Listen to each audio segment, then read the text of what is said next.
حضرات ایک مرتبہ سورہ حمد اور 3 مرتبہ سورہ اخلاص کی تلاوت فرما کر مرحوم سید گلزار حسین ابن سید مظہر حسین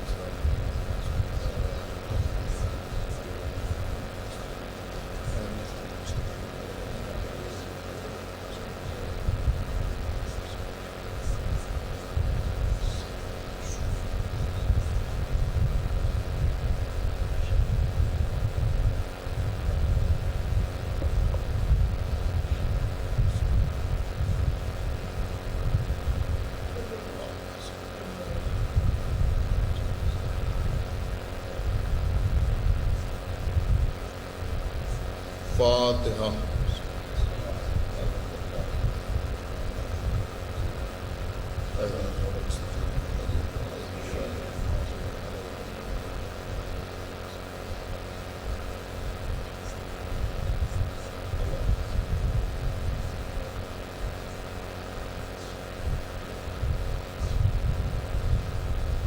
اعوذ باللہ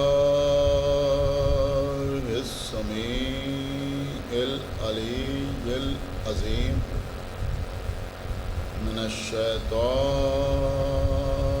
اللعین الرجیم بسم اللہ الرحمن الرحیم الحمد للہ الذی ہدانا لہذا وما كنا لنهتدي لولا أن هدانا الله لقد جاءت رسل ربنا بالحق الصلاة والسلام على صاحب الدين والإسلام والحل والحرام والركن والمقام والصلاة والصيام والسجود والقيام والشريعة والأحكام والحجة والبرهان والمحبة والعرفان والحق والبيان والكتاب والقرآن سيدنا ونبينا وشفيعنا ومولانا ومولى الثقلين جد الحسن والحسين ابی القاسم محمد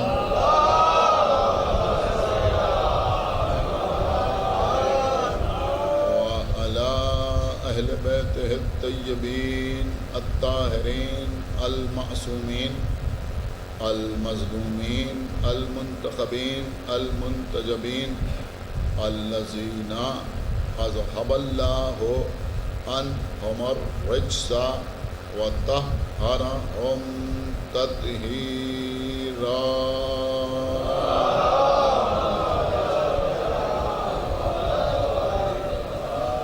ولعنة الله على أعدائهم وقتلتهم وغاصبي حقوقهم ومنكري فضائلهم ومصائبهم أجمعين من الآن إلى يوم الدين أما بعد فقد قال الله سبحانه تبارك وتعالى في كتابه المجيد وفرقانه الحميد وقوله الحق بسم الله الرحمن الرحيم والعصر إن الإنسان لفي خسر إلا الذين آمنوا وعملوا الصالحات والتواصوا بالحق والتواصوا بالصبر صلوات محمد۔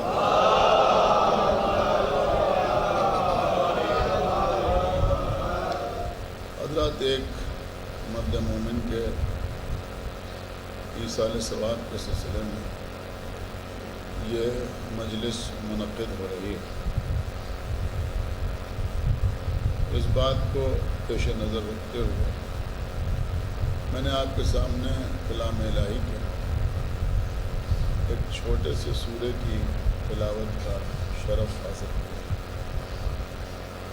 میں سمجھتا ہوں کہ یہاں بیٹھے ہوئے تقریباً تمام افراد کو یہ سورہ ضرور یاد ہو۔ ارشاد اقدس الہی ہو رہا ہے کہ والعصر، عصر کی قسم، زمانے کی قسم، وقت کی قسم، ان الانسان لفی خسر، سارے کے سارے انسان خسارے میں، گھاٹے میں، نقصان میں، لاس میں، مال رکھتے ہیں مگر خسارے میں، دولت جیب میں موجود ہے مگر گھاٹے میں، جائیداد ہے مگر نقصان میں،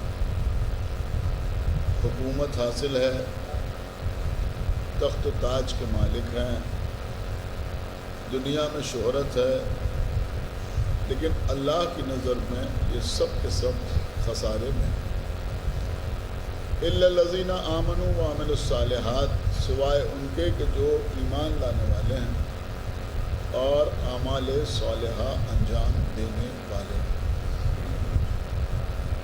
اور یہ لوگ صرف اپنی ذات تک ایمان لانے والے اور اعمال صالحہ انجام دینے والے نہیں ہیں، بلکہ دوسروں کے درمیان ان کا کردار یہ ہے کہ وہ تواصوا بالحق و تواصوا بالصبر، دوسروں کو بھی حق اور صبر کے بارے میں وصیت کرتے رہتے ہیں۔ عزیزوں، اس سورہ کی تلاوت کرنے کے بعد اگر ہمارا جیسا کوئی طالب علم تقریر کرنا چاہے تو بہت سے عنوانات ہیں جن پر تقریر کی جا سکتی ہے۔ صرف کوشش کی جائے تو مکمل مجلس اس قسم پر ہو سکتی ہے، والعصر، عصر کی قسم۔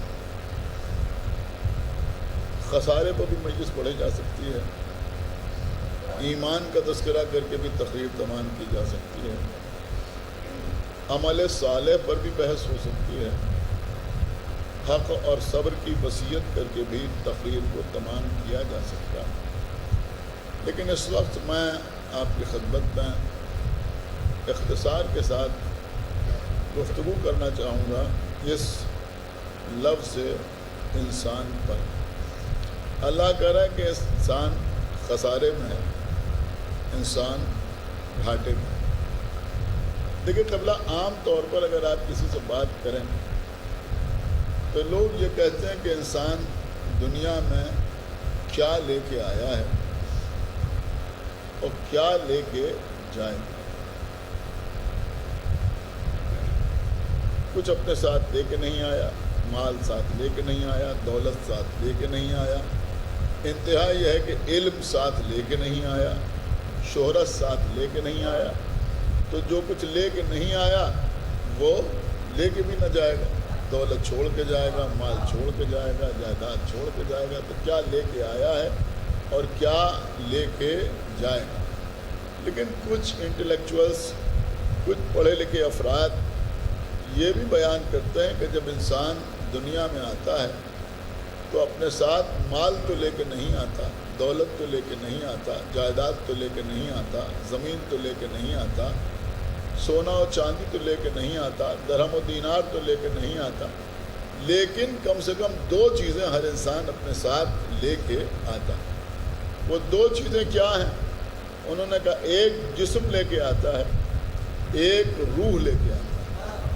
خدا کے لیے توجہ فرمائیں، جب انسان دنیا میں آتا ہے تو اپنے ساتھ جسم بھی لے کے آتا ہے اور اپنے ساتھ روح بھی لے کر آتا ہے۔ جسم زندہ رہنے کے لیے ہوتا ہے اور روح زندہ رکھنے کے لیے ہوتا ہے۔ یہاں سمجھدار مجمع میرے سامنے بیٹھا ہوا ہے، اب اسے کیا کیا جائے کہ جو زندہ رہنے کے لیے ہوتا ہے وہ ظاہر ہوتا ہے اور جو زندہ رکھنے کے لیے ہوتا ہے وہ غائب ہوتا ہے۔ اور کیا آپ نے تو بھائی اگر روح نہ ہو تو یہ جسم زندہ نہ رہے، اس کا مطلب یہ ہوا کہ کوئی غائب ہے جو اس ظاہر کو زندہ رکھتا ہے۔ صلوات علی محمد و آلہ۔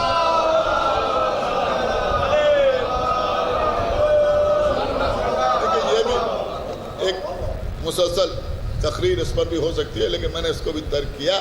اب آپ مجھ سے سنیں کہ جب انسان دنیا میں آتا ہے تو عام طور پر لوگ یہی کہتے ہیں کہ 2 چیزیں لے کے آتا ہے۔ دیکھیے آج انشاءاللہ اگر آپ کی دلچسپی ایسی بنی رہی تو آپ محسوس کریں گے، اور محسوس کریں گے تو محظوظ بھی ہوں گے، اور ظاہر سی بات ہے کہ ذکر اہل بیت کو آپ جتنا محسوس کریں گے اتنا ہی مرحوم کے لیے وہ ایصال ثواب کا سبب بنے گا۔ دیکھیے قبلہ، میں عرض کروں کہ انسان صرف 2 چیزیں لے کے نہیں آتا، یہ خیال صحیح نہیں ہے کہ صرف 2 چیزیں لے کے آتا ہے، ایک جسم ایک روح نہیں۔ میں آپ کی خدمت میں عرض کر رہا ہوں 3 چیزیں لے کے انسان دنیا میں آتا ہے۔ آپ کہیں گے 3 چیزیں کیا لے کے آتا ہے؟ سنیے، آج کی مجلس کا موضوع ہی یہی ہے، 3 چیزیں انسان اپنے ساتھ دنیا میں لے کے آتا ہے۔ ایک ہے جسم، ایک ہے روح، اور تیسری چیز جو انسان دنیا میں لے کے آتا ہے اس کا نام ہے رشتہ۔ ایک صلوات پڑھے محمد دیکھیے، یہ امید مجھے نہیں تھی کہ آپ اس طرح سے اس جملے کو سنیں گے۔ تیسری چیز کا نام ہے رشتہ۔ جب بچہ دنیا میں آتا ہے، پیدا ہوتا ہے، تو جیسے وہ جسم اور روح اپنے ساتھ لے کے آتا ہے ویسے ہی وہ کچھ رشتے بھی اپنے ساتھ لے کے آتا ہے۔ آپ کہیں گے یہ تمہارے پاس دلیل کیا ہے؟ ہمارے پاس دلیل ہے۔ بچہ گھر میں پیدا ہوا، ابھی اس کا نام نہیں رکھا گیا، کسی بزرگ کے پاس لوگ جا کے کہہ رہے ہیں پوتا مبارک ہو، کسی کے پاس جا کے کہہ رہے ہیں نواسا مبارک ہو، کسی کے پاس جا کے کہہ رہے ہیں بھتیجا مبارک ہو، کسی سے کہہ رہے ہیں بھانجا مبارک ہو، کسی سے کہہ رہے ہیں بیٹا مبارک ہو۔ یعنی جب دنیا میں آیا تو رشتہ اپنے ساتھ لے کے آیا، یہ ان کا پوتا ہے، ان کا نواسا ہے، کیا سنایا، ان کا بھائی ہے، ان کا بھتیجا ہے، یہ اس کی ماں ہے، یہ اس کے باپ ہیں۔ تو پتہ چلا کہ یہ رشتے انسان دنیا میں لے کے آتا ہے۔ ان رشتوں کے سلسلے میں ہمارا کوئی کنٹریبیوشن نہیں ہوتا کہ ہم جسے چاہیں اسے ماں بنا لیں، جسے چاہیں اسے باپ بنا لیں۔ ایک صلوات پڑھا محمد کو۔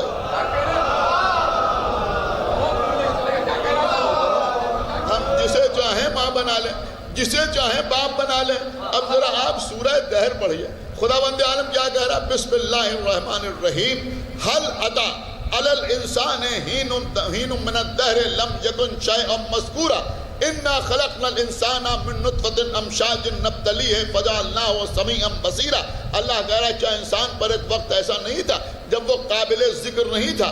ہم نے انسان کو مخلوط نطفے سے پیدا کیا اور اسے سمیع اور بصیر بنایا۔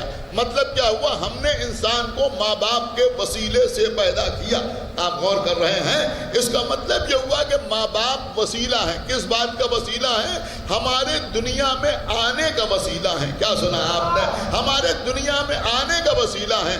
آپ مجھے بتائیں کہ کیا اللہ انسان کو بغیر وسیلے کے پیدا نہیں کر سکتا تھا؟ صرف حرف کن سے پیدا نہیں کر سکتا تھا؟ جیسے اس نے زمین بنائی، جیسے اس نے آسمان بنایا، جیسے اس نے ستارے بنائے، جیسے اس نے چاند و سورج کو خلق کیا، اگر چاہتا تو ویسے ہی حرف کن سے انسان کو خلق کر دیتا۔ لیکن اللہ نے انسان کو اس کے ماں باپ کے وسیلے سے پیدا کیا، یہ بتانے کے لیے کہ جب بغیر وسیلے کے تمہارا دنیا میں آنا ممکن نہیں ہوا تو بغیر وسیلے کے جنت میں جانا ہے۔ ایک صلوات پڑھے محمد مولا سلامت رکھے۔ جیسے آپ سماعت فرما رہے ہیں، انشاءاللہ دھیرے دھیرے تقریر کا سفر آگے بڑھ رہا ہے، تو میں عرض کر رہا تھا کہ ماں باپ ہمارے دنیا میں آنے کا وسیلہ ہیں۔ ماں باپ ہمارے دنیا میں آنے کا وسیلہ ہیں، تو جب یہ آنے کا وسیلہ ہیں تو کوئی جنت پہ جانے کا وسیلہ بھی تو ہوگا۔ اب آپ مجھے بتائیں کہ جو ہمارے ماں باپ ہیں، کیا ہم نے انہیں باپ بنایا؟ کیا ہم نے انہیں ماں بنایا؟ کہ ہم نے نہیں بنایا، بلکہ اللہ نے جسے چاہا اسے ہمارا باپ بنایا، جسے چاہا اسے ہماری ماں بنایا۔ تو بھائی جب دنیا میں آنے کا وسیلہ ہم نہیں بناتے، اللہ بناتا ہے، تو جنت پہ جانے کا وسیلہ ایک صلوات پڑھے محمد وآل محمد، وہ بھی اللہ۔ دیکھیں قبلہ، تو اب دنیا میں رشتے تو بہت سے رشتوں کی تو کوئی انتہا نہیں ہے۔ یہ ہمارے بھائی ہیں، یہ ہماری بہن ہیں، یہ ہماری پھوپھی ہیں، یہ ہماری خالہ ہیں، یہ ہماری نانی ہیں، یہ ہماری دادی ہیں، یہ ہمارے خسر ہیں، یہ ہمارے ہم زلف ہیں، سمجھ رہے ہیں، یہ ہمارے برادر نسبتی ہیں، بہت توجہ آپ حضرات کی، سارے رشتے دنیا میں ہیں، لیکن یہ بھی رشتہ، یہ ہماری ماں ہے، یہ ہمارے باپ ہیں۔ بہت قیمتی جملہ میں آپ کی خدمت میں عرض کر رہا ہوں، دنیا میں ہر رشتے کا حق ادا کیا جا سکتا ہے۔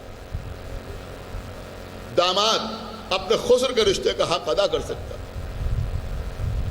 خسر اپنے داماد کے رشتے کا حق ادا کر سکتا ہے، چچا بھتیجے کا حق ادا کر سکتا ہے، بھتیجا چچا کا حق ادا کر سکتا ہے، بھائی بھائی کا حق ادا کر سکتا ہے، زوجہ شوہر کا حق ادا کر سکتی ہے، شوہر زوجہ کا حق ادا کر سکتا ہے، لیکن کائنات میں صرف یہ رشتہ ایسا ہے جس کا حق ادا نہیں ہو سکتا، وہ ہے ماں باپ کا رشتہ۔ آپ پہنچے یا نہیں پہنچے؟ ایک صلوات پڑھے بر محمد، اس کا حق ادا میرے خیال میں آپ تک میری بات پہنچ گئی، جس کا حق ادا نہیں ہو سکتا۔ ہزاروں مرتبہ آپ نے سنا ہوگا، لیکن بچوں کو فقط یاد دلانے کے لیے عرض کر دوں کہ ایک شخص ہمارے چھٹے امام جعفر صادق علیہ السلام کی خدمت میں حاضر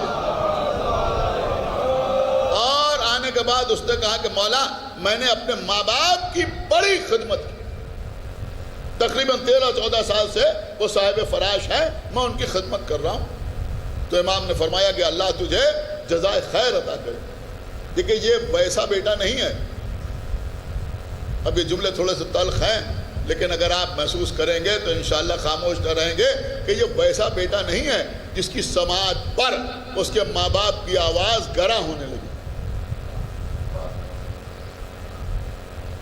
جو ویسا بیٹا نہیں ہے کہ جو ماں باپ کی طرف پلٹ کے نہ دیکھے، جو ویسا بیٹا نہیں ہے کہ جو ماں باپ کو اگنور کرنے والا ہو، بلکہ یہ کہہ رہا میں نے اپنے ماں باپ کی بڑی خدمت کی۔ امام نے فرمایا اللہ تجھے جزائے خیر عطا کرے۔ تو اس نے کہا کہ میں آپ سے یہ پوچھنا چاہتا ہوں کہ کیا حق ادا ہو گیا؟ تو امام نے فرمایا کہ حق تو ادا نہیں ہوا۔ کہ مولا کیوں حق ادا نہیں ہوا؟ بچپن میں 13-14 سال انہوں نے ہماری خدمت کی، اتنے عرصے سے ہم ان کی خدمت کر رہے ہیں، حق کیوں نہیں ادا ہوا؟ سب آپ کی سنی ہوئی باتیں، میری منزل تھوڑا آگے ہے۔ تو امام نے فرمایا کہ حق اس لیے ادا نہیں ہوا کہ جب ماں باپ تمہاری خدمت کرتے تھے تو ان کے ذہن میں تمہاری زندگی کا خیال ہوتا تھا، اور جب تم اپنے والدین کی خدمت کرتے ہو تو تمہارے ذہن میں ان کی موت کا تصور ہوتا ہے۔ ایک صلوات پڑھے بر محمد و آلہ وسلم، لہذا حق ادا نہیں۔ تو عزیزوں یہ ہیں ماں باپ، آپ سمجھ گئے میری بات، یہ ہیں ماں باپ۔ دیکھیں بہت توجہ کے ساتھ آج کی مجلس کو آپ سماعت فرمائیں، ماں کا اپنا مرتبہ ہے اور باپ کا اپنا مرتبہ ہے۔ یہاں ابھی شعراء پڑھ رہے تھے تو میں سوچ رہا تھا کہ اس وقت کس موضوع پر تقریر کی جائے، لیکن بہرحال بہترین کلام سننے کو ملا، شعراء نے بہترین اشعار آپ کے سامنے پیش کیا، آپ نے سماعت فرمائے۔ اسی میں چند اشعار باپ کے سلسلے میں بھی تھے۔ میں آپ کی خدمت میں عرض کروں کہ یہ ماں اور باپ، یہ دونوں رشتے بڑی اہمیت کے حامل ہیں۔ جو بات آپ اپنے ذہن میں رکھیں، ماں اپنی جگہ پر اور باپ اپنی جگہ پر، اور قسم خدا کی اگر ماں باپ کے رشتے کی اہمیت نہ ہوتی تو کوئی معصوم کبھی کسی میدان میں فخر کے ساتھ اپنی ماں یا اپنے باپ کا تذکرہ نہ کرتا۔ نہیں آپ نے شاید غور نہیں کیا میں آپ کو کہاں لے جا رہا ہوں۔ ایک صلوات پڑھے بر محمد و آلہ بس قبلہ، 2 اشارے اور مجلس تمام، لیکن انشاءاللہ آپ سیر ہو کے اٹھیں گے۔ بڑی قیمتی بات میں آپ کی خدمت میں عرض کر رہا ہوں۔ دیکھیں قبلہ جنگ خیبر ہو رہی، جنگ خیبر ہو رہی، 39 دن تک لوگ جاتے رہے آتے رہے، جاتے رہے آتے رہے، جاتے رہے آتے رہے۔ 40ویں دن مولا کائنات پہنچے، مرحب سامنے آیا، سب آپ کی سنی ہوئی بات، مرحب سامنے آیا۔ جب مرحب سامنے آیا تو مرحب نے مولا کائنات کو دیکھا اور دیکھنے کے بعد رجس پڑا۔ کبھی کبھی ذاکرین جوش خطابت میں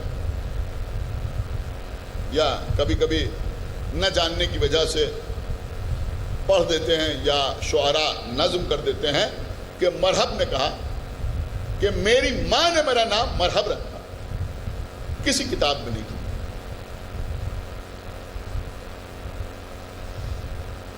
کسی کتاب میں نہیں کہ مرحب نے یہ کہا ہو کہ میری ماں نے میرا نام مرحب رکھا. مرحب نے اپنی ماں کا ذکر نہیں کیا. مرحب کا جملہ یہ تھا جو تاریخ میں موجود ہے. دیکھیں میں پڑھتا ہوں, پوری ذمہ داری کے ساتھ عرض کرتا ہوں. مرحب کا جملہ یہ تھا کہ سارا خیبر جانتا ہے کہ میرا نام مرحب ہے. کیا سن رہے ہیں آپ بھائی؟ خدا کے لیے تھوڑا بیدار ہو جائیے. اس نے بڑے فخر کے ساتھ کہا کہ سارا خیبر جانتا ہے کہ میرا نام مرحب ہے. اب آپ بتائیں کہ مولا علی کو اس کا کیا جواب دینا چاہیے تھا؟ مولا کے چاہنے والے بیٹھے ہیں, میرے خیال میں اس جملے پر خاموش نہ رہیں گے کہ اگر میرے مولا کہہ دیتے اس کے جواب میں, وہ کہہ رہا تھا سارا خیبر جانتا ہے کہ میرا نام مرحب ہے, اور میرے مولا فرماتے ہیں کہ ساری کائنات جانتی ہے کہ میں علی ہوں. ایک صلوات پڑھو محمد ایک صلوات اور پڑھو محمد وآلہ.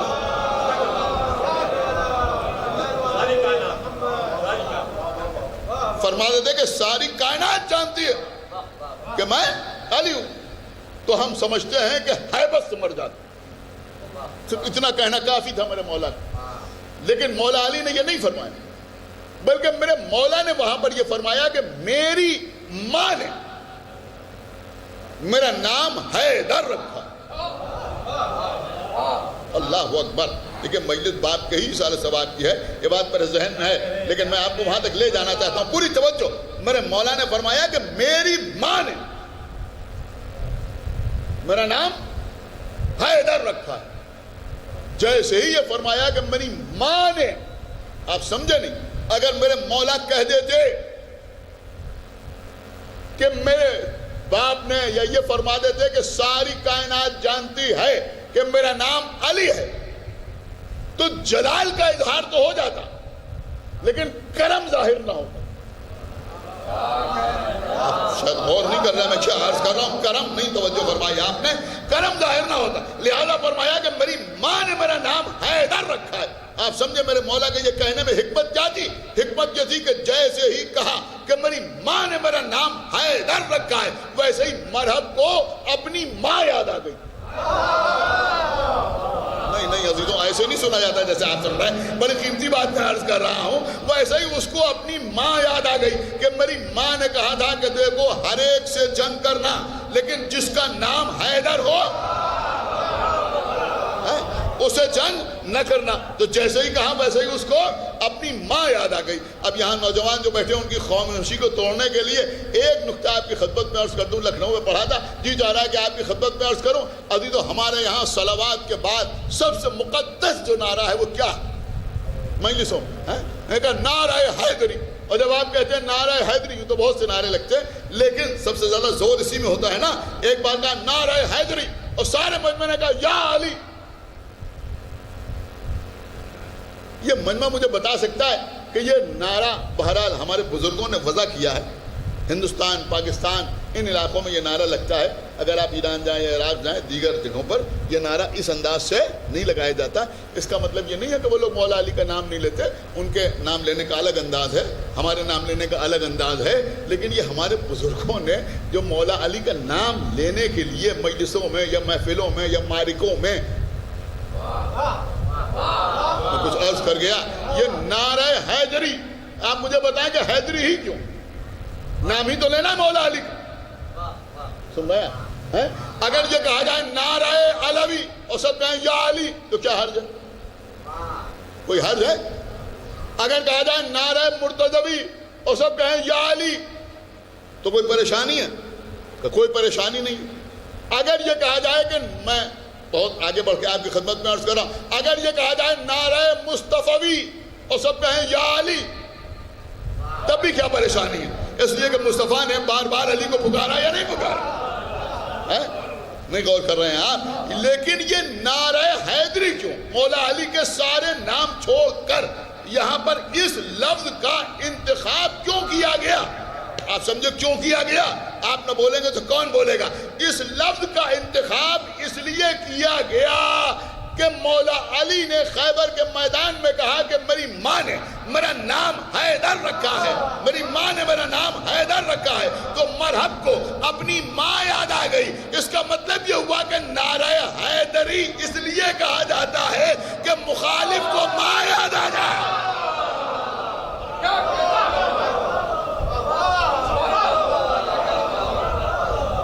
ایک صلوات پڑھے بر محمد وآلہ۔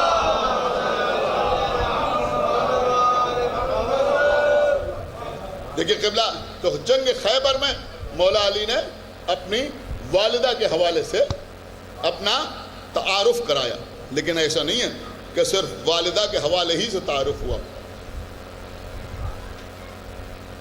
اب چونکہ باپ کے ایصال ثواب کی مجلس ہے، لہذا بس دو اشارے، ایک پیغمبر اسلام اور ایک مولائے متقیان۔ دیکھیے، فتح مکہ کے بعد، یعنی جب مکہ فتح ہو گیا، فتح مکہ کے بعد پیغمبر اسلام نے تمام مکے والوں کو جمع کیا، اور جو لوگ مدینے سے آئے تھے ان کو بھی جمع کیا، سب مسجد الحرام کے صحن میں جمع ہوئے۔ پیغمبر اسلام تقریر کرنے کے لیے کھڑے ہوئے، ایک پتھر لا کر خانہ کعبہ کے قریب رکھا گیا، پیغمبر اس پر کھڑے ہوئے، پشت خانہ کعبہ کی طرف تھی، یعنی خانہ کعبہ سے پشت لگا کے کھڑے ہوئے، لوگوں کی طرف دیکھ رہے تھے۔ پیغمبر نے تقریر کی، اس تقریر میں پیغمبر نے بہت سی باتیں کہی، جس میں ایک جملہ پیغمبر کا یہ بھی تھا، خدا کرے آپ کے ذہنوں تک پہنچ جائے، کہ پیغمبر کا ایک جملہ یہ بھی تھا کہ اے مشرکین مکہ، تم نے بار بار لشکر جمع کر کے ہم پر حملہ کیا، لیکن وہ اللہ تھا جس نے تمہیں پیچھے ہٹنے پر مجبور کر دیا۔ کیا سنا آپ نے؟ یہ کون کہہ رہا ہے؟ یہ اللہ کا رسول کہہ رہا ہے کہ وہ اللہ تھا کہ جس نے تمہیں پیچھے ہٹنے پر مجبور کر دیا، وہ اللہ تھا جس نے تمہیں پیچھے ہٹنے پر مجبور کر دیا۔ اب آپ مجھے بتائیں کہ بدر میں، خندق میں، خیبر میں، احد میں وہ کون تھا جس نے مشرکین کو پیچھے ہٹنے پر مجبور کیا؟ کیا سنائے آپ ہیں؟ کس نے پیچھے ہٹنے پر مجبور کیا؟ کہ پیچھے ہٹنے پر مجبور کیا مولا علی نے، اور رسول کیا فرما رہے ہیں کہ وہ اللہ تھا جس نے تمہیں پیچھے ہٹنے پر مجبور کیا، جس نے تمہیں پیچھے ہٹنے پر مجبور کیا۔ نہ ہم نصیری ہیں، نہ ہم نصیریت کو پروموٹ کر رہے ہیں، لیکن ایک جملہ آپ کی خدمت میں عرض کر رہے ہیں کہ نبی کے کہنے کا مطلب یہ ہے کہ علی کا عمل اللہ کا عمل ہوتا ہے۔ ایک صلوات پڑھے محمد وآلہ محمد۔ علی کا عمل دوبارہ تو ایک طویل خطبہ ہے جو پیغمبر اسلام نے دیا۔ میں یہ نہیں کہتا ہوں کہ میری عادت نہیں ہے یا میں پڑھتا نہیں ہوں، نہیں، مجھ میں صلاحیت نہیں ہے کہ میں جس طرح سے عام طور پہ لوگ خطبات آپ کو سناتے ہیں، خدا بند عالم ان کے توفیقات میں اضافہ فرمائے، اس طرح سے میں آپ کو کوئی طولانی خطبہ سناؤں، لیکن صرف ایک جملہ آپ کی خدمت میں عرض کروں گا، اور اس سے انشاءاللہ ایک نکتہ آپ کی خدمت میں عرض کرنا ہے جو مرحوم کے لیے انشاءاللہ بہترین ایصال ثواب ثابت ہوگا۔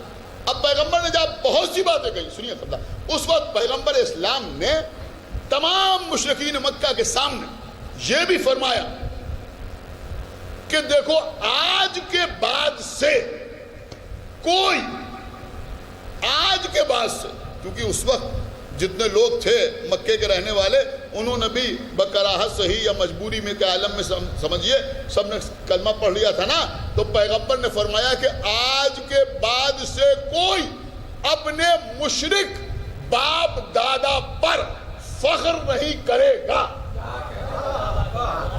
بھئی آپ شاید غور نہیں کر رہے ہیں میں کیا عرض کر رہا ہوں۔ پیغمبر فرما رہے ہیں آج کے بعد سے اب کوئی اپنے مشرک باپ دادا پر، یہی جملے ہیں کہ آج کے بعد سے کوئی اپنے مشرک باپ دادا پر فخر نہیں کرے گا. یعنی مسلمانوں کا عالم کیا تھا کہ دادا کافر تھے مگر فخر کر رہے ہیں کہ وہ ہمارے دادا تھے. وہ مشرک تھے مگر فخر کر رہے ہیں کہ وہ ہمارے باپ تھے. اب پیغمبر فتح مکہ کے موقع پر اس کو بالکل حرام قرار دیے دے رہے ہیں. دیکھو آج کے بعد سے کوئی اپنے مشرک باپ دادا پر فخر نہیں کرے گا. نہایت سمجھدار مجمع میرے سامنے بیٹھا ہوا ہے. دیکھیں قبلہ آپ نہ معلوم کتنی مجلسیں سنتے رہتے ہیں, لیکن میں عرض کر رہا ہوں یہ باتیں بہت کم بیان ہوتی ہیں, اور شاید علماء اور ذاکرین اور خطبہ اس لیے کم بیان کرتے ہیں کہ ان کو یہ خوف ہوتا ہے کہ اگر اس کو بیان کریں گے تو شاید اتنا رسپانس نہیں ملے گا. لیکن ماشاءاللہ یہاں نہایت پڑھے لکھے حضرات بیٹھے ہوئے ہیں, لہذا میں آپ کی خدمت میں عرض کر رہا ہوں. دیکھیں قبلہ جنگوں کے جو آپ نام سنتے ہیں, جو خاص خاص جنگیں ہیں, یوں تو تقریباً 80 جنگیں ہوئی ہیں پیغمبر اسلام کی حیات طیبہ میں, جس میں غزوات بھی ہیں اور سرایا بھی ہیں. غزوہ اسے کہتے ہیں کہ جس میں پیغمبر خود تشریف لے گئے. ہمیں غزوہ اور غزوے کی جمع ہے غزوات, جیسے خیبر, جیسے خندق, جیسے بدر, جیسے احد, جہاں پیغمبر خود تشریف لے گئے. اور سریہ اسے کہتے ہیں جہاں پیغمبر خود نہیں گئے بلکہ پیغمبر نے اپنا لشکر بھیجا, یعنی خود مثلا مدینہ ہی میں رہے, لشکر کہیں بھیج دیا, اس کو سریہ کہتے ہیں. تو سرایا بھی ہیں اور غزوات بھی ہیں, سب کی تعداد ملا کر 80 ہوتی ہے. لیکن کچھ جنگیں بہت زیادہ مشہور ہیں, جیسے مثلا جنگ بدر بہت زیادہ مشہور ہے, سب سے پہلی جنگ. اس کے بعد جنگ احد, پھر خندق, پھر خیبر, جنگ ذات السلاسل. یہ کچھ جنگیں ہیں جو بہت زیادہ مشہور ہیں اور آپ حضرات ان کا تذکرہ بھی سنتے رہتے ہیں. لیکن ایک جنگ ایسی ہے جس کا آپ نے نام سنا ہوگا لیکن شاید آپ نے اس کی کیفیت کبھی کسی سے نہ سنی ہو, وہ ہے جنگ حنین. کون سی جنگ ہے؟ جنگ حنین. آپ جانتے ہیں عزیزوں, باقی جتنی جنگیں ہوئی, وہ جنگ تبوک ہو یا بدر ہو یا احد ہو یا خندق ہو یا خیبر ہو, ان کا مرکز ہمیشہ مدینہ رہا. یعنی یا تو مدینہ کے قریب لوگ جنگ کرنے کے لیے آئے, یا پھر مدینہ سے 100 کلومیٹر 80 کلومیٹر یا 200 کلومیٹر کے فاصلے پر پیغمبر نے لشکر بھیجا. لیکن وہ ساری کی ساری جنگیں جو تھیں ان کا مرکز ہمیشہ مدینہ رہا. اس لیے کہ جب تک پیغمبر مکے میں رہے ہجرت سے پہلے, اس وقت تک کسی کی ہمت نہ ہوئی کہ پیغمبر کے سامنے تلوار لے کے آئے. جب ہجرت کے بعد پیغمبر مدینہ آئے تب لوگ پیغمبر سے جنگ کرنے کے لیے آئے, اور ہر جنگ میں مولا علی کی تلوار نے لشکر اسلام کو فتح دلائی. کیا میں آپ کی خدمت میں یہ نہیں عرض کر سکتا کہ بھائی پیغمبر نے ہجرت کب کی؟ کہ جب جناب ابو طالب کی وفات ہو گئی.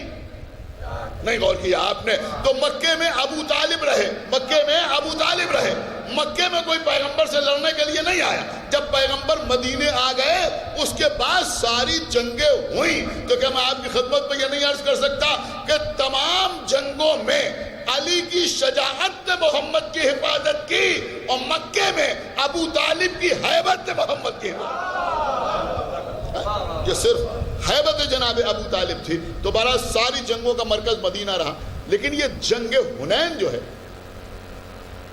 یہ مدینہ کے قریب نہیں ہوئی, یہ ہوئی مکے کے قریب, وہ بھی فتح مکہ کے بعد, یعنی مکہ فتح ہونے کے بعد ہوئی ہے جنگ حنین. حنین کی وادی میں لوگوں نے پیغمبر اسلام سے جنگ کے لیے مورچہ کھولا اور پیغمبر وہاں پہنچے. اور یہ بات بھی ہمارے بچے یاد رکھیں, جیسے آپ سنتے ہیں کہ پیغمبر کی جنگوں میں سب سے کم تعداد جو تھی وہ بدر کے میدان میں تھی, 313 سب سے کم. لیکن ان ساری لڑائیوں میں سب سے زیادہ جو سپاہی تھے وہ جنگ حنین میں تھے, جنگ حنین میں تھے. تاریخ میں لکھا ہے کہ 10,000 صحابہ تھے اور تقریباً 2,000 یا بعضوں نے لکھا 6,000 طلقاء تھے. تو کل ملا کے 12,000 یا 16,000 کا لشکر جنگ حنین میں تھا. یہی سب سے بڑا لشکر تھا پیغمبر اسلام کی حیات طیبہ میں, جنگ حنین. لیکن الحمدللہ کہ جب 313 تھے تب بھی علی ہی کام آئے. کیا سننا ہے بھائی خدا کے لیے, اب تو بولیے. جب 313 تھے تب بھی علی ہی کام آئے. جب جنگ احد میں 1,000 تھے تب بھی علی ہی کام آئے. جب خندق میں 3,000 تھے تب بھی علی ہی کام آئے. اور حنین میں جب 12,000 تھے تب بھی سب بھاگ گئے, علی ہی کام آئے. اب صلوات پڑھا محمد یعنی آپ تاریخ پڑھیے تو آپ کی ساری باتیں سمجھ میں آ جائیں گی. اب عزیزو جنگ حنین ہو رہی. جنگ حنین میں ایک موقع ایسا آیا کہ جب سارے کے سارے سپاہی پیغمبر کو چھوڑ کے فرار کر گئے. اب کوئی نہیں, سب فرار کر گئے. اب پیغمبر تنہا, صرف مولا متقیان ہیں جو پیغمبر کی حفاظت کر رہے ہیں, پیغمبر کی حفاظت کر رہے ہیں. اب دیکھیے آپ مولا علی کی شجاعت سنتے ہیں, اب یہ رسول اللہ کی شجاعت سنی. نبی کی شجاعت کیا ہے؟ میں نے ابھی آپ کی خدمت میں عرض کیا تھا کہ اگر جنگ خیبر میں ماں کو یاد کیا گیا تو ایسا نہیں ہے خالی ماں کو یاد کیا گیا, باپ دادا کو بھی یاد کیا گیا. اگر آپ کے ذہن میں ہوگا تو ابھی میں نے آپ کی خدمت میں عرض کیا کہ فتح مکہ کے موقع پر پیغمبر نے یہ اعلان کر دیا. دیکھیں اس سے بڑا کوئی ثبوت نہیں ہو سکتا. آپ یوں سمجھیں کہ آپ جائیں گے تو تبرکاً یہ چیز اپنے ساتھ لے کے آئیں گے کہ فتح مکہ کے موقع پر پیغمبر نے صاف صاف کہہ دیا کہ آج کے بعد سے کوئی بھی اپنے مشرک باپ دادا پر فخر نہیں کرے گا. سمجھا؟ کوئی ان پر فخر نہیں کرے گا. شاید سمجھدار حضرات سمجھ رہے ہیں کہ میرا اشارہ کدھر جا رہا ہے. دیکھیں بعض لوگوں نے لکھا ہے کہ پیغمبر اسلام کے سلسلے میں اللہ نے صاف صاف کہا کہ ہم نے ان کو شعر کی تعلیم نہیں دی, ہم نے ان کو شعر کی تعلیم نہیں دی. اور سورہ شعراء میں بھی ایک آیت ایسی ہے جس کی وجہ سے لوگ شعراء پہ طنز کرتے ہیں, لیکن آپ کو معلوم ہے یہ کیوں کہا پیغمبر اسلام کے لیے کہ ہم نے ان کو شعر کی تعلیم نہیں دی؟ یہ اس لیے کہا کہ شاعری کی روح ہوتی ہے مبالغہ. آپ مجھے معاف کرو جو میں عرض کر رہا ہوں, بھائی خدا کے لیے بھائی تھوڑا بیدار ہوئیے. نہیں آپ غور کر رہے ہیں میں کیا عرض کر رہا ہوں. سمجھدار حضرات بیٹھے ہوئے ہیں. شاعری کی روح ہوتی ہے, جان ہوتی ہے مبالغہ. ہم بھی شعر کہتے ہیں, کوئی پریشان نہ ہو کہ ہم کسی پر طنز کر رہے ہیں. شاعری کی روح ہے مبالغہ. اگر مبالغہ نہیں ہے تو شاعری ہی نہیں. سمجھ رہا؟ یہ جو اللہ نے کہا کہ ہم نے محمد کو شعر کہنے کی تعلیم نہیں دی, اس کا مطلب یہ نہیں ہے کہ پیغمبر کے مزاج میں موزونیت نہیں ہے. یہاں شعراء بیٹھے ہوئے ہیں, یہ میری بات سمجھ رہے ہیں. دیکھیں قبلہ موزونیت جو ہے وہ گاڈ گفٹڈ ہے. آپ کسی کو پورا فن عروض گھول کے پلا دیں, لیکن اگر مزاج میں موزونیت نہیں ہے, لاکھ آدمی پڑھا لکھا ہو. اب یہ باتیں شاید مجالس کا موضوع نہیں ہوتی, سیمینارز وغیرہ کا موضوع ہوتی ہیں. میں صحیح عرض کر رہا ہوں, جن لوگوں نے ہزاروں شعراء کے کلام پر تقریض لکھی ہے انہوں نے خود ایک شعر نہیں کہا. ایک صلوات پڑھ کر سمجھ رہے ہیں یا نہیں سمجھ رہے؟ ایک صلوات اور پڑھ کر محمد. ہاں یہ بات آپ جانتے ہیں نہیں جانتے؟ یہ بڑی نازک چیز ہے شاعری, بہت ہی نازک چیز.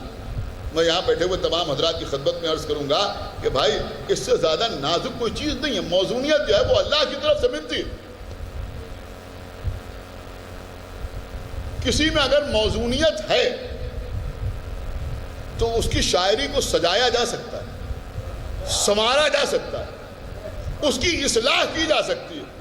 لیکن دنیا میں کسی میں یہ طاقت نہیں ہے کہ کسی ناموضوع کو موضوع بنا دے. ایک صلوات پڑھے پر محمد و آلہ. اس میں آپ یہ سمجھیں کہ علم و جہل کا بھی کوئی مسئلہ نہیں. لاکھ پڑھا لکھا آدمی ہو لیکن اگر اس کے مزاج میں موزونیت نہیں ہے تو وہ بیچارہ سمجھ ہی نہیں سکتا کہ امتحان اور امتحان میں کیا فرق ہے. ایک صلوات پڑھے پر محمد و آلہ. وہ بیچارہ سمجھ ہی نہیں سکتا کہ اگر میرے کہا جائے تو کیا ہو گیا, اور اگر میرے کہا جائے تو کیا غضب ہو گیا. یہ باتیں اس کی سمجھ میں نہیں آ سکتی کہ ایک کہا جائے یا ایک کہا جائے. مثلا یہ مثال دے رہا ہوں چھوٹی چھوٹی جو سب کی سمجھ میں آ جائے. اگر موزونیت مزاج میں نہیں ہے تو آدمی اس بات کو سمجھ نہیں سکتا. اسی لیے میں اکثر یہ بات مجلسوں میں پڑھا کرتا ہوں کہ بھائی آپ اگر شعر پڑھنا چاہتے ہیں تو کسی کو استاد ضرور بنائیے. یہ بات سمجھ لیجیے, کسی کو استاد ضرور بنائیے, کسی کو سنا ضرور لیجیے. اور میں یہ بھی عرض کر رہا ہوں کہ خالی شعر کہنے کی بات نہیں ہے, اگر کسی دوسرے کے کلام بھی آپ پڑھ رہے ہیں آپ دوسرے کا کلام پڑھ رہے ہیں، اپنا نہیں پڑھ رہے ہیں، کسی دوسرے کا، کسی استاد شاعر کا، میر انیس کا کلام پڑھ رہے ہیں، مرزا دبیر کا کلام پڑھ رہے ہیں، کسی کا کلام پڑھ رہے ہیں، آل رضا مرحوم کا وہ سلام آخر پڑھ رہے ہیں، تب بھی ایک بار کسی قاعدے کے شاعر کے سامنے جا کر سنا لیجئے، ایک صلوات پڑھیں محمد وآلہ یہ نہایت ضروری ہے۔ اور یہ بات آپ مجھے معاف کریں، میں اس لیے عرض کر رہا ہوں کہ بھائی آپ آل محمد کی خدمت میں نذرانہ پیش کر رہے ہیں، جب بقرعید میں آپ بکرا لے کے آتے ہیں تو یہ سوچتے ہیں کہ اس میں کوئی عیب نہ ہو، تو جب آقا حسین کی خدمت میں نذرانہ پیش کریں تب بھی کوشش یہی کریں کہ اس میں کوئی عیب نہ ہو۔ ایک صلوات پڑھیں محمد وآلہ۔ اب کوشش کے بعد بھی کچھ رہ جائے تو وہ کریم ہیں، بخشنے والے ہیں، بہرحال ان کے شایان شان تو کوئی کہی نہیں سکتا، جو ان کی شان ہے وہ تو اللہ جانے اور اللہ کا رسول جانے۔ تو میں عرض یہ کر رہا تھا کہ رسول اللہ کو اللہ نے شعر کی تعلیم نہیں دی، لیکن جنگ حنین میں جب لوگ پیغمبر کی جان کے پیاسے ہو رہے تھے اور مولا علی کے علاوہ کوئی اور بچانے والا نہیں تھا، اب یقین مانے کہ ایسے موقع پر اگر کوئی اور ہوتا تو اپنے کو چھپانے کی کوشش کرتا، اپنے کو پوشیدہ کرنے کی کوشش کرتا، لیکن راوی نے لکھا، دیکھیں یہ ہے میرے حضور کی یعنی پیغمبر اسلام کی شجاعت کی دلیل کہ اس وقت پیغمبر اسلام نے بآواز بلند کہا کہ انا نبی لا کذب، میں اللہ کا نبی ہوں اور یہ جھوٹ نہیں ہے۔ دوسرا جملہ سنیں گے، انا ابن عبد المطلب، نہیں آپ نے بالکل سنا ہی نہیں، میں کیا عرض کر گیا، فرمایا میں عبد المطلب کا بیٹا ہوں۔ یہ شاعری والی بات میں نے اس لیے چھیڑی تھی کہ بعض لوگ یہ کہتے ہیں کہ صاحب یہ دونوں جملے جو پیغمبر کے ہیں یہ بالکل موضوع ہیں، یعنی پیغمبر نے اپنی زندگی میں کوئی شعر تو نہیں کہا، لیکن یہ دو جملے پیغمبر نے تو جملے ہی کہے، لیکن یہ دونوں جملے جو ہیں وہ وزن کے اعتبار سے بالکل موضوع ہیں، اسی لیے میں نے یہ شاعری کے اوپر آپ کے سامنے تھوڑی سی گفتگو کی تھی، لیکن میرا نقطہ الگ ہے۔ میں عرض یہ کر رہا تھا کہ وہ پیغمبر جو ابھی کچھ دن پہلے فتح مکہ کے موقع پر یہ کہہ رہے تھے کہ آج کے بعد سے، کیا سن رہے ہیں آپ، آج کے بعد سے کوئی اپنے مشرک باپ دادا پر فخر نہیں کرے گا، کیا سنا آپ نے، وہی جنگ حنین میں کہہ رہے ہیں کہ میں نبی ہوں، یہ جھوٹ نہیں ہے اور میں عبد المطلب کا بیٹا ہوں۔ ایک صلوات پڑھیں محمد وآلہ۔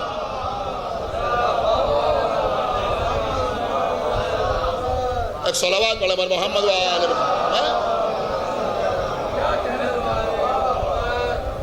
غور کیا آپ نے، میں عبد المطلب کا بیٹا ہوں، تو بھائی اگر جناب عبد المطلب مشرک ہوتے تو پیغمبر تو خود ہی ابھی کہہ چکے ہیں فتح مکہ کے موقع، فتح مکہ کے بعد ہی کا تو واقعہ ہے جنگ حنین، اس میں کہہ رہے ہیں کہ میں عبد المطلب کا بیٹا ہوں، اور کسی صحابی نے اعتراض بھی نہ کیا۔ اگر صحابی نے اعتراض نہ کیا تھا تو کم سے کم طلقاء تو کہہ سکتے تھے، کیا سمجھ رہے ہیں آپ، ارے بھائی کوئی کہتا یا نہ کہتا لیکن ابو سفیان کے خاندان والے تو کہہ سکتے تھے، لیکن کسی نے نہیں کہا کہ یہ آپ کیا کہہ رہے ہیں۔ اس کا مطلب یہ ہوا کہ سب اس بات کے قائل تھے کہ رسول اللہ کے آباء و اجداد میں نہ کوئی کافر تھا نہ کوئی مشرک تھا۔ بس چونکہ ایک بات کے اصال ثواب کی مجلس ہے، ایک بات اور آپ کی خدمت میں عرض کروں۔ دیکھیے جنگ احد ممبر پہ آنے کا مقصد فقط بیان فضائل محمد و آل محمد ہے، اس سے کوئی انکار نہیں۔ جنگ احد میں مولا متقیان میدان میں آئے، کب آئے؟ ایک خیبر، ایک مرحب، ایک خندق، ایک عمرو بن عبد ود، یہ نام آپ سنتے رہتے ہیں، لیکن تقریباً ہر جنگ میں کوئی نہ کوئی ایسا آدمی سامنے آیا جو مرحب جیسا تھا۔ مثلا جنگ حنین جس کا میں نے تذکرہ کیا، اس میں جس شخص کو مولا علی نے قتل کیا تو سب سے زیادہ بہادر تھا، اس کا نام تھا ابو جرول، وہ آیا تھا لڑنے کے لیے۔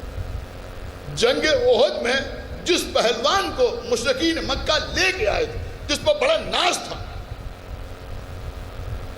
اس کا نام تھا طلحہ ابن ابی طلحہ، یاد رہے گا، طلحہ ابن ابی طلحہ۔ یہ بالکل ویسے ہی تھا جنگ احد میں جیسے خندق میں عمرو بن عبد ود، جیسے خیبر میں مرحب، ایسے یہ تھا طلحہ ابن ابی طلحہ، یہ میدان میں آیا اور یہ کہہ کر میدان میں آیا اپنے لشکر سے، اتنا زیادہ غرور تھا، اتنا زیادہ تکبر تھا اسے اپنے اوپر کہ یہ کہہ کے آیا کہ کسی کو میدان میں جانے کی ضرورت نہیں ہے، میں تنہا جا رہا ہوں، اب کسی کو تلوار چلانے کی ضرورت نہیں ہوگی، میں جنگ فتح کر کے لوٹوں گا۔ یہ میدان میں آیا اور آنے کے بعد اس نے مبارز طلبی کی کہ کون ہے جو میرے مقابلے پر آئے۔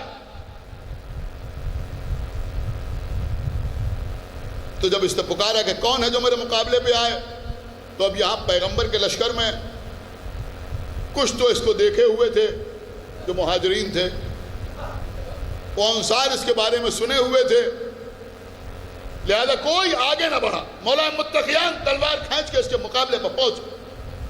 جب علی اس کے سامنے آئے، دیکھیں تحفہ ہے یہ آپ کے لیے آج کی مجلس میں، جب علی اس کے سامنے پہنچے تو اس نے مولا علی سے پوچھا کہ تم کون؟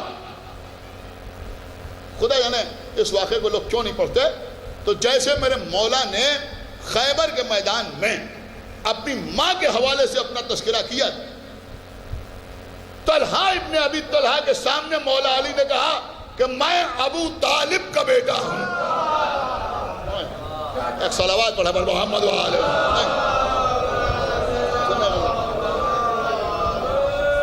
ایک صلوات اور پڑھا پر محمد وآلہ۔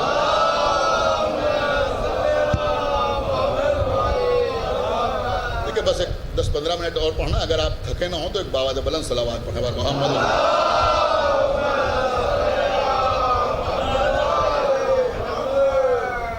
اس نے کہا کہ جیسے ہی مولا علی نے فرمایا کہ میں ابو طالب کا بیٹا ہوں، قسم خدا کی دشمن بھی ان کی شجاعت کا اقرار کرتا ہے، تو جب کہا کہ میں ابو طالب کا بیٹا ہوں تو طلحہ ابن ابی طلحہ نے ایک جملہ کہا جس کو تاریخ نے محفوظ کیا، اس نے کہا میں جانتا تھا کہ قسیم کے علاوہ کوئی اور مقابلے پر نہیں آئے۔ آپ نے داد تو دی لیکن شاید بہت سے لوگ سمجھے نہیں۔ اس نے کہا میں جانتا تھا کہ قسیم کے علاوہ کوئی اور میرے مقابلے پر نہیں آئے گا۔ اس کے بعد مولا علی نے اسے کیسے قتل کیا بہرحال وہ سب الگ ہے، لیکن بس یہ قسیم تھوڑا سا ڈیفائن ہو جائے اور مجلس تمام ہو جائے۔ کسی شخص نے امام جعفر صادق علیہ الصلوۃ والسلام کو پوچھا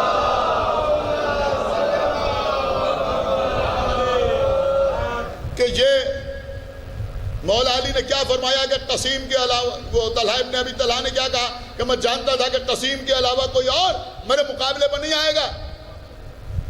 دیکھیں قسیم دو طرح سے لکھا جاتا ہے، سمجھا؟ ایک ہجے اس کے ہوئے قاف سین یہ میم، قسیم، اردو ضرور پڑھیے ورنہ آگے بڑھ کے کچھ سمجھ میں نہ آئے گا۔ ایک صلوات پڑھا پر محمد وآلہ۔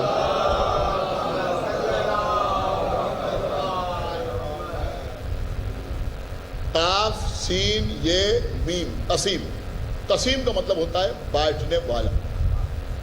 مولا علی میں ہے قسیم النار والجنہ، جنت و جہنم کے تقسیم کرنے والے، اس کو کہتے ہیں قسیم۔ یہ کہے سے سین کے ساتھ، قاف سین، جو شعراء بیٹھے ہیں اور دیگر پڑھے لکھے حضرات ہیں وہ میری بات سمجھ رہے ہیں، قاف سین یہ میم، قسیم۔ اس نے جو کہا کہ مجھے معلوم تھا کہ قسیم کے علاوہ کوئی اور نہ آئے گا، یہ والا قسیم نہیں۔ ایک قسیم کے ہجے اور ہیں، وہ کیا ہیں؟ قاف صاد یہ میم، اس کا بھی تلفظ ہوگا قسیم۔ اس نے یہ کہا کہ مجھے معلوم تھا کہ قسیم کے علاوہ کوئی اور میرے مقابلے پر نہیں آئے گا۔ جب کسی نے امام جعفر صادق سے پوچھا کہ اس نے کیوں کہا کہ قسیم کے علاوہ کوئی اور میرے مقابلے پر نہیں آئے گا، تو آپ کو معلوم ہے آپ کے چھٹے امام نے کیا فرمایا؟ آپ کے امام نے فرمایا کہ میرے جد علی کو سین کے ساتھ قسیم دوستوں نے کہا اور صاد کے ساتھ قسیم دشمنوں نے کہا۔ ایک صلوات پڑھیں پر محمد والے. دیکھیں میں آپ کے مولا کا وہ نام بتا رہا ہوں جو اللہ نے نہیں رکھا, جو رسول نے نہیں رکھا, جو ان کی ماں نے نہیں رکھا. کیا ضرور ہے آپ, بلکہ ان کے باپ نے نہیں رکھا, بلکہ دشمنوں نے علی کا یہ نام رکھا. لیکن یہاں پر بھی مولا علی نے کہا کیوں تھا کہ میں ابو طالب کا بیٹا ہوں؟ باپ کو کیوں یاد کیا تھا؟ میں سمجھتا ہوں باپ کے سلسلے میں اس سے بڑا کوئی اصالہ ثواب نہیں ہوگا کہ یہ تذکرہ کیا جائے, وہ ابھی آپ کی سمجھ میں آ جائے گا. کہ مجھے معلوم تھا قسیم کے علاوہ کوئی اور میرے مقابلے میں نہیں آئے گا. تو چھٹے امام نے فرمایا کہ بات یہ ہے کہ جب رسول اللہ نے اعلان رسالت کیا تو وہ لوگ جو ابھی تک پیغمبر کو صادق کہتے تھے, امین کہتے تھے, وہی پیغمبر کے مخالف ہو گئے, پیغمبر کے مخالف ہو گئے.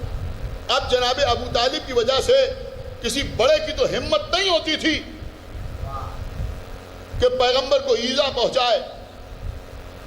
لہذا مشرکین مکہ نے کام یہ کیا کہ اپنے چھوٹے چھوٹے بچوں کو تیار کیا اور ان سے کہا کہ تم جب محمد گھر سے باہر نکلے تو ان کے پیچھے پیچھے چلنا, تالیاں بجانا اور چھوٹی چھوٹی کنکریاں اٹھا کر محمد کی طرف پھینکنا. سمجھیے یہاں سازش یہ تھی کہ جب بچے محمد کی طرف چھوٹی چھوٹی کنکریاں پھینکیں گے تو دیکھنے والے پیغمبر کا مذاق اڑائیں گے, اور اگر پیغمبر ان بچوں کو کنکریاں ماریں گے تو دنیا پیغمبر کو دیوانہ کہے گی کہ یہ بچوں کو پتھر مار رہے ہیں. اب چھوٹے چھوٹے بچے پیغمبر کے پیچھے نکلے. پیغمبر نے آ کر اپنے محسن, اپنے محافظ ابو طالب سے کہا کہ آج ایسا ایسا ہوا. اب دیکھیں مسئلہ یہ تھا کہ اب اگر ابو طالب ساتھ جاتے تو بات وہی تھی کہ یہ بچوں کو پتھر مار رہے ہیں. نہیں سن رہے آپ پہ کیا عرض کر رہا. اگر حمزہ ساتھ جاتے تب بھی بات وہی تھی, اگر جعفر جاتے تب بھی الزام یہی لگتا. لہذا ابو طالب نے اپنے 10 برس کے بیٹے علی کو بلایا کہ یا علی کل سے جب محمد گھر سے نکلے تو تم ساتھ ساتھ جانا. اب علی ابو طالب کے کہنے پر محمد کے ساتھ ساتھ نکلے. ادھر چھوٹے چھوٹے بچوں کا لشکر آیا, انہوں نے محمد کی طرف کنکریاں اچھالی. علی نے ان کنکریوں کو اپنے ہاتھ پر روکا اور انہی کی کنکری انہی کی طرف پھینکی. کیا سنائیے مجمع بھائی, خدا کے لیے بیدار ہوئیے. انہی کی کنکری انہی کی طرف پھینکی. ارے بھیا اللہ جب جیسے چاہتا ہے ویسے انتقام لیتا ہے. اگر وہ ابابیلوں سے کنکریاں پھینکوا دے تب تو ہاتھیوں کا لشکر برباد ہو جاتا ہے, تو اب اگر علی کنکری پھینکے تو کیا عالم ہوگا. کب مولا علی نے اب جو کنکریاں پھینکی تو کنکری تو وہی تھی لیکن ہاتھ بدل گیا. وہ بچوں کا ہاتھ تھا, یہ ید اللہ ہے. اب جو علی نے کنکری پھینکی, کہا اگر کسی کی پیشانی پر پڑی تو پیشانی توڑ کے نکل گئی. یہی لکھا ہے تاریخ میں, توڑ کے نکل گئی. یہ یاد رکھیے گا اپنے ذہن میں, توڑ کے نکل گئی. تو قسیم کے معنی سمجھ میں آئیں گے. سینے پر پڑی تو سینہ توڑ کے نکل گئی, ہاتھ پہ پڑی تو ہاتھ ٹوٹ گیا, پیر پہ پڑی تو پیر ٹوٹ گیا. یہ میسم زیدی کا نکتہ نہیں ہے کہ کوئی سر جھکا کے سنے, کوئی اونگ کے سنے, کوئی بول کے سنے, کوئی نہ بول کے سنے. آپ کے چھٹے امام کی وضاحت ہے. امام جعفر صادق فرماتے ہیں, سنو, جب کسی نے پوچھا کہ طلحہ ابن ابی طلحہ نے علی کو قسیم کیوں کہا, آپ کے چھٹے امام نے فرمایا کہ جب میرے جد نے کنکریاں ماری, کسی بچے کا سر ٹوٹا, کسی بچے کا ہاتھ ٹوٹا, کسی بچے کا سینہ ٹوٹا, تو اب یہ ٹوٹے پھوٹے بچے جب اپنے گھر میں آئے تو آ کر انہوں نے اپنے والدین سے کہا کہ قسمنا علی ابن ابی طالب. ایک صلوات پڑھیں پر محمد والے,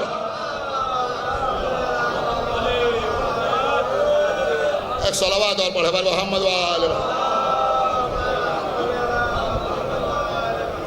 انہوں نے آگے کہا کہ قسمنا علی ابن ابی طالب, یعنی ابو طالب کے بیٹے علی نے. اس کے علاوہ کوئی ترجمہ نہیں ہوگا. کیا کہا کہ ابو طالب کے بیٹے علی نے ہمیں توڑ دیا, توڑ دیا. تو جب ان بچوں نے یہ کہا, اس دن سے ان بچوں کے باپ علی کو قسیم کہنے لگے, سعد کے ساتھ. مطلب کیا تھا, توڑ دینے والا. سنا آپ نے یا نہیں سنا, توڑ دینے والا. امام نے نے فرمایا کیونکہ طلحہ ابن ابی طلحہ اس واقعے کو جانتا تھا، لہذا جب علی سامنے آئے اور مولا علی نے کہا کہ میں ابو طالب کا بیٹا ہوں، تو اسے یاد آ گیا کہ ہمارے گھر کے بچے کہہ رہے تھے قسم لا علی ابن ابی طالب۔ صلوات پڑھے بر محمد والے۔ بس خدا بند عالم آپ کو شاد رکھے، آباد رکھے، اور اس ذکر کا طفیل میں مرحوم کو جوار معصومین میں جگہ عنایت فرمائے، ان کے متعلقین کو اللہ صبر جمیل عطا فرمائے۔ عزیزوں، ابھی آپ نے ایک شعر سنا پیشخانی میں کہ جس طرح سے بیٹے ماں کا سایہ تلاش کرتے ہیں، بیٹیاں باپ کی راہ دیکھتی ہیں۔ آپ کے چند آنسو بھی بہہ جائیں اس لیے کہ یہی مقصد و معال مجلس ہے۔ ہاں جی، آپ کے گھر میں بھی چھوٹے چھوٹے بچے ہوں گے، کیونکہ اگر کبھی آپ اپنے گھر سے باہر جاتے ہیں، ملازمت پہ جا رہے ہوں یا تجارت کے سلسلے میں جا رہے ہوں، دکان پہ جا رہے ہوں، اپنی ورکشاپ پہ جا رہے ہوں، یا کسی بھی کام سے جا رہے ہیں، اور آپ کے گھر میں کوئی چھوٹا بچہ ہے، تو آپ سے کچھ کہے کہ بابا آج آپ ہمارے لیے یہ چیز لے کے آئیے، آپ دن بھر اپنے کاموں میں مصروف رہتے ہیں، آپ کو یاد رہے یا نہ یاد رہے، لیکن بچے کو دن بھر انتظار رہتا ہے کہ شام کو ہمارے بابا آئیں، یہ چیز ہمارے لیے لے کے آئیں۔ اور بڑا نفسیاتی جملہ میں آپ کی خدمت میں عرض کر رہا ہوں کہ ہر چھوٹا بچہ اپنے باپ کی سواری کی آہٹ کو پہچانتا ہے۔ جو صاحبان اولاد ہیں ان کے تجربے میں یہ بات رہی ہوگی، آپ کے پاس 4 ویلر ہو یا 2 ویلر ہو، اگر آپ کے چھوٹے بچے ہیں، جیسے ہی آپ اپنے گھر کے دروازے پہ آتے ہیں، آپ ڈور بیل بجائیں یا نہ بجائیں، دروازہ کھٹکھٹائیں یا نہ کھٹکھٹائیں، آواز دیں یا نہ دیں، چھوٹا بچہ دوڑ کے دروازے پہ آ جاتا ہے صرف آپ کی گاڑی کی آواز سن کر۔ بچے اپنے باپ کی سواری کی آہٹ خوب پہچانتے ہیں۔ ایک کتاب ہے معالی السبطین،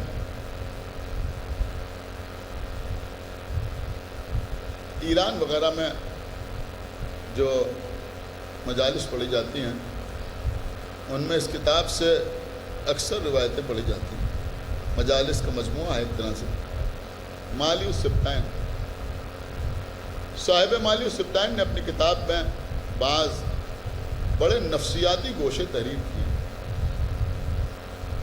وہ لکھتے ہیں کہ جب امام حسین 6 مہینے کے بچے کو دفن کرنے کے بعد در خیمہ پہ آئے رخصت آخر کے لیے اور آواز دی کہ ام کلثوم تم پر ہمارا آخری سلام، ام لیلہ تم پر ہمارا آخری سلام، ام رباب تم پر ہمارا آخری سلام، زینب تم پر بھی ہمارا آخری سلام، آخر میں آواز دی اماں فضا آپ پر بھی ہمارا آخری سلام۔ بی بی زینب نے خیمے کا پردہ اٹھایا، بھیا کچھ دیر خیمے میں آ جائیے، بھائی بہن میں گفتگو ہوئی، اس کے بعد حسین خیمے سے باہر نکلے۔ میر صاحب فرماتے ہیں کیا آفاقی بن کہہ دیا کہ حسین جب کہ چلے بعد 2 پہر رن کو، نہ تھا کوئی جو سنبھالے رکھا بتوسن کو، سکینہ جھاڑ رہی تھی ابا کے دامن کو، حسین چپ کے کھڑے تھے جھکائے گردن کو، نہ آسرا تھا کوئی شاہ کربلائی کو، اور فقط بہن نے کیا تھا سوار۔ اللہ اکبر۔ آقا حسین گھوڑے پر سوار ہوئے، ہلکا سا اشارہ گھوڑے کو کیا، لیکن حسین کا رہوار آگے نہ بڑھا۔ پھر اشارہ کیا، پھر آگے نہ بڑھا، پھر اشارہ کیا، گھوڑا آگے نہ بڑھا۔ کہا میرے نانا کی سواری کے گھوڑے، میں جانتا ہوں کہ تو میرے ساتھ 3 دن کا بھوکا پیاسا ہو، تو نے بھی 7ویں محرم کی صبح سے پانی نہیں پیا۔ اللہ رے کیا مظلومیت کا جملہ ہے۔ حسین گھوڑے سے کہہ رہے ہیں کہ یہ میری آخری زحمت ہے، بس مجھے جلد از جلد میری منزل تک پہنچا دے۔ عزیزوں گھوڑے نے اپنے سمو کی طرف اشارہ کیا، جھک کے دیکھا تو کیا دیکھا کہ کمسن سکینہ گھوڑے کی ٹانگوں سے لپٹی ہوئی رو رہی ہے، بین کر رہی ہے۔ کسی بزرگ ذاکر کا نکتہ ہے کہ کربلا میں میدان سے اونو محمد نے آواز دی، حسین نے سن لی۔ قاسم نے پکارا یا ماں ادرکنی، حسین نے سن لیا۔ حضرت عباس نے آواز دی، حسین نے سن لیا۔ علی اکبر نے کہا یا بتا علیکم منی السلام، حسین نے سن لیا۔ اور یہاں سکینہ گھوڑوں کی ٹاپوں سے لپٹی ہوئی رو رہی، بیان کر رہی کہ میرے بابا کی سواری کے گھوڑے میرے بابا کو کہاں لیا جاتا ہے؟ کیا وہاں لے جا رہا جہاں جا کے کوئی واپس نہیں آیا؟ اور حسین نے نہیں سنا۔ عزیزوں بات یہ ہے کہ صبح سے شہداء پر روتے بین کرتے کرتے گریہ کرتے کرتے پانی بھی تو موجود نہیں ہے، پیاسی سکینہ کی آواز بیٹھ گئی۔ اب آواز نہیں نکل رہی، اشارے سے گھوڑے سے کہہ رہی میرے بابا کو کہاں لیا جاتا ہے؟ آقا حسین گھوڑے سے اترے، سکینہ کو گود میں لیا۔ اب صاحب مالی سبتین نے جو لکھا ہے میں عرض کر رہا ہوں، حسین نے سکینہ کو گود میں لیا، بی بی مجھے جانے دو۔ ایک جملہ یہ تھا بچی سے، ہو سکتا ہے میں تمہارے لیے پانی لے آؤں۔ علامہ رشید ترابی پڑھتے تو بچی تڑپ گئی، کہا بابا یہ کہہ کے نہ جائیے، اس لیے کہ چچا عباس بھی یہی کہہ کے گئے۔ آقا حسین چلے گئے، اب بی بی سکینہ خیمے میں ہے۔ اب عزیزوں انسانی فطرت کے تحت آپ ملاحظہ فرمائیں کہ اگر آپ کسی بچے سے کچھ کہہ کے جائیں کہ ہم یہ چیز تمہارے لیے لینے جا رہے ہیں تو بچہ گھر میں انتظار کرتا رہتا ہے۔ حسین چلے گئے، سکینہ خیمے میں ہے، بابا کہہ کے گئے ہو سکتا ہے میں تمہارے لیے پانی لے آؤں۔ اس وقت پانی سے زیادہ کون سی قیمتی شے ہو سکتی ہے؟ ہاں عزیزوں جب کربلا کے میدان میں حسین گھوڑے سے زمین پر گرے، تینوں میں حسین کا جسد اثر رکا ہوا ہے، گھوڑے نے اپنی پیشانی کو حسین کے خون سے مس کیا، خیمے میں بتانے کے لیے کہ حسین گھوڑے سے زمین پہ آ گئے۔ حسین کا رہوار خیمے کے دروازے پہ آیا، آگے دروازے پر پیر مارنا شروع کیے۔ ارے جب ہمارے گھر کے بچے ہماری سواری کی آہٹ کو پہچانتے ہیں تو حسین کے گھوڑے کی آواز کو، حسین کے گھوڑے کے ٹانگوں کی آواز کو سکینہ سے زیادہ کون پہچانتا ہو؟ بس عزیزوں صاحب مالی سبتین لکھتے ہیں کہ بچی ایک خالی سوکھا ہوا کودا لے کر خیمے کے دروازے کی طرف دوڑی کہ دیکھو میرے بابا میرے لیے پانی لے آئے۔ لیکن اب جو خیمے کا پردہ اٹھایا کیا دیکھا؟ خالی گھوڑا کھڑا ہوا ہے، باگیں کٹی ہوئی ہیں، پیشانی پر خون ہے، بدن پر جگہ جگہ تیر لگے ہوئے ہیں۔ بچی نے کودے کو پھینکا، ننھے ننھے ہاتھ پھیلائے، گھوڑے نے گردن کو جھکایا، سکینہ نے گھوڑے کی گردن میں باہیں ڈالی، اے میرے بابا کی سواری کے گھوڑے۔ جزاک اللہ، میں سمجھتا ہوں کہ مرحوم کی بیٹیوں کے لیے اس سے بہتر کوئی اور تسلی نہیں ہو سکتی۔ سکینہ نے گھوڑے کی گردن میں باہیں ڈالی، آواز دی اے میرے بابا کی سواری کے گھوڑے، تیرے بدن کے تیر بتا رہے ہیں کہ میرا بابا مارا گیا، تیری ڈھلی ہوئی زین بتا رہی ہے سوار دوش رسول قتل ہو گیا، تیری پیشانی کا خون بتا رہا ہے میں یتیم ہو گئی۔ میں تجھ سے یہ نہیں پوچھتی میرا بابا زندہ ہے یا مار ڈالا گیا، لیکن مجھے صرف اتنا بتا دے کہ وقت ذبح میرے بابا کو پانی ملا یا نہ ملا؟ ارے گھوڑے نے نفی میں سر ہلایا، بی بی نے رخساروں پر تماچے مارے، آئے میرا بابا کربلا کے میدان میں پیاسا۔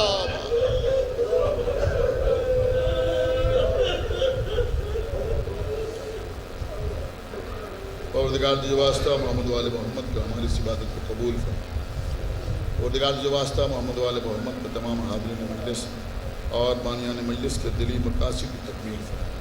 پروردگار جو واسطہ محمد وال محمد کو ہم کو اعمال صالحہ کی توفیق عنایت فرما. ہمارے عقائد کو صحیح سالم رکھ.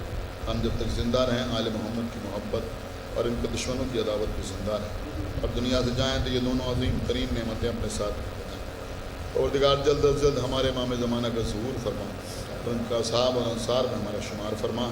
حضرات ایک مرتبہ سورہ حمد اور 3 مرتبہ سورہ اخلاص کی تلاوت فرما کر مرحوم سید گلزار حسین ابن سید مظہر حسین